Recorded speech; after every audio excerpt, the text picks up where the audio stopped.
drumchannel.com. We're all on there giving stuff away, lesson-wise, it's amazing. So these guys that sit in the cubicle, I say, look, it's fun doing this, going on YouTube, going on Drum Channel, playing along with your iTunes, but it's nowhere near as much fun as playing with a bass player right there that has an amp right here, and he has a heartbeat, you have a heartbeat, you got something in common, you can jam together. And you think it's real easy to play grooves and keep time. Wait till you play with the bass player whose girlfriend just broke up with him. Or the guy who just went to Starbucks and got a quadruple espresso. The one's rushing and the one that's been broken up with is dragging. People are people. We have moods. We run on, we're not robots. We're not drum machines. So you need to play with bass players, guitar players, keyboard players, sax players, singers, orchestras. You need to play with other musicians because they're not all, when you go like this, 1, 2, 1, 2, ready. You can have 20 different interpretations of this. And it's your job as a drummer to be the denominator that holds, common denominator that holds them all together.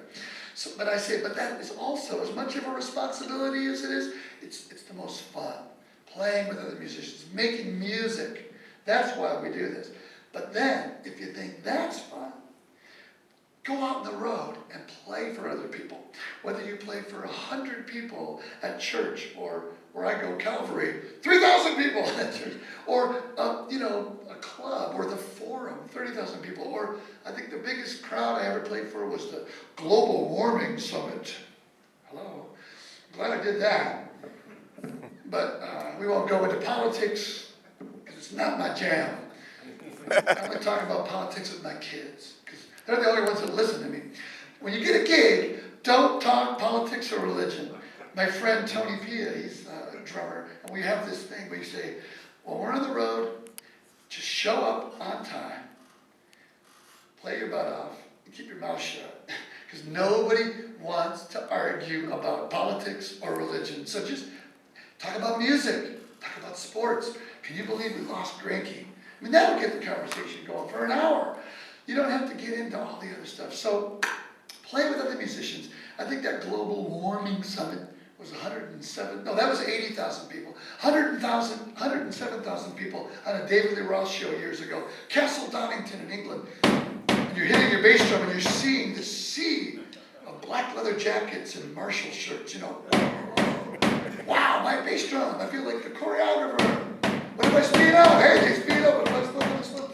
But there's such a joy in playing for other people. Ringo doesn't need anything anymore. He doesn't need money or fame. He goes on the road because he loves making people happy. Makes him happy to play music, but it makes people so happy. And you look out there and you see the smiles and the tears and you go, that's why I'm a musician. I saw the Beatles running down the street in Hard Day's Night. That's what I want to do. So whatever your reason, whatever your goals are, whether it's just playing for fun, many of you have double majors, many of you just want to play drums for fun, someday and now. So this is just advice kind of for everyone, but that other part of the pie is super important in any business you're in.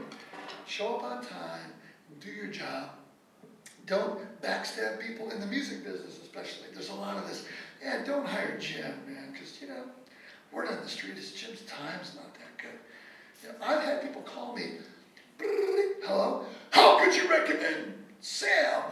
There's no Sam, but how could you recommend Sam? Sam's a great drummer, what do you mean? Well, he's on the road and all he does is complain. How come I don't have first class seats? My legs are long. How come I don't have the hotel room with the putting green in the bowling alley? Like Spinal Tap, when I found this sandwich, it's half the sandwich.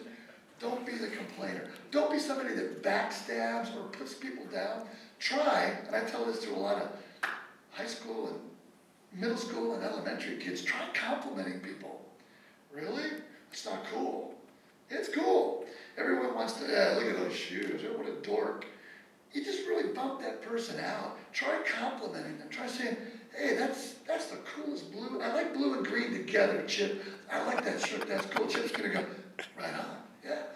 Steve Lukather, one of the greatest guitar players in the world. One of the last gigs we did on Halloween in Brooklyn with the Ringo All-Star Band. I said, Luke, after the show, we're riding back to the hotel. I said, That solo tonight on Rosanna was unreal, man. You just tore the roof off the place. That was so great.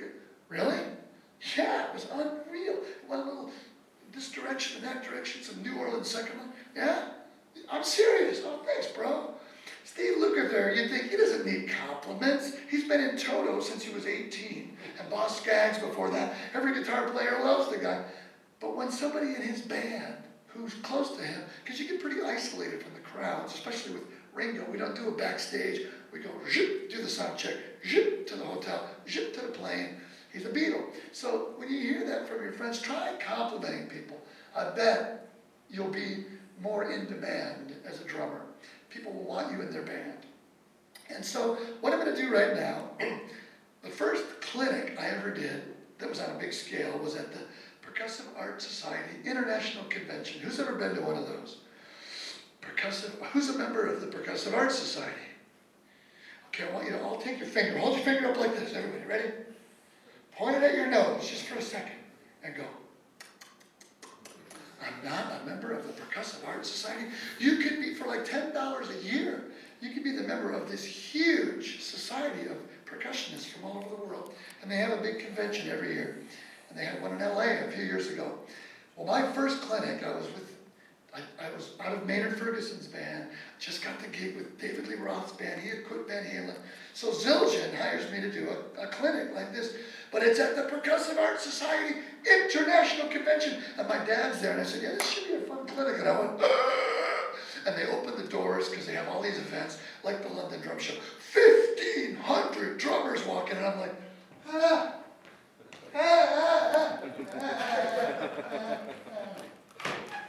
can't come out. No, you have to come out. We've already hired you to play. But no, I can't come out. There's too many drummers here. No, and so I come out. Lenny? I talked to Lenny, the guy from Zildjian. What am I going to do? Look at all the drummers. There's a lot of pros out here. There's some high schoolers and some in middle school. But, oh my gosh, there's Alex Acuna from Weather Report. He's from Boston. He said, look, baby, I do a lot of these clinics. What you got to do is you got to play a solo first. You just start off with a solo. Don't just talk like a lot of these guys. Play a solo and really win them over. And when you win them over, then they're going to listen to you and what you talk about. So play like a 20-minute solo. 20-minute solo. And I'm thinking, what am I going to do for 20 minutes? So luckily I had a snare drum with a white-coated Remo head on it. And I happened to have a Sharpie with me. And I'm freaking. It's like 3 minutes before we go on. I said, I know I'm going to freeze. I know I'm going to not know what to do. So why don't I take that drum head and write on it? I'll write some things I can play. Why don't I write? Well, I learned that Steve Gadd 50 Ways to Leave Your Lover beat last week. I can start off with that. So I'm literally writing on my snare drum head. Like, okay, Tony Williams hi-hat thing, Vinnie Colaiuta floor down thing, Billy Conlon double bass shuffle, Hot for Teacher, New Orleans second line, Sambas from Brazil, Stuart Copeland, messaging about ska. We'll do some reggae while you're at it. Maybe a little Bob Marley and the Wailers. Hi, shots, and I'm ready. And I'm ready. Okay, showtime. Oh, hold on, I got a couple more ideas. I want to do that thing I saw Dennis Chambers do on a video where he put his left foot on his hi-hat and his other foot on the bass drum, and then maybe at the end I'll do the big thing I saw Buddy Rich do when I saw it. Showtime!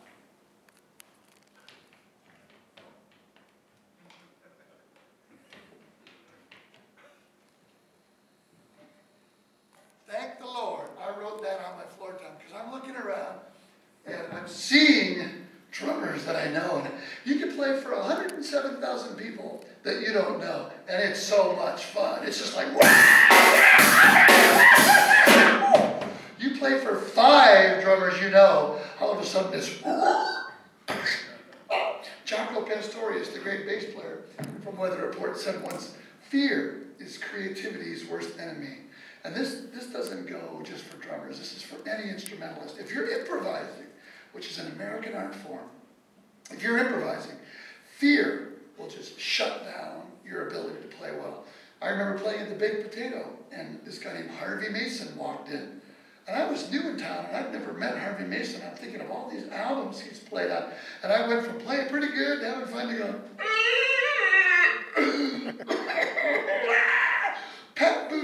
Boone, Pat Boone, Debbie Boone, and Agnes Moorehead. I'm just trying to, what do I have? I got nothing. I'm freaked out. Turn it off. Just play, just go. So luckily I did that. So right after me, and I'm going to play in a second, right after me, ladies and gentlemen, from Rochester, New York, Steve Gadd. Great session drummer, great everything drummer, Steve Gadd. And he sat down and he played in phrases. He started singing a song. Pack up all my cares and woes, here I go.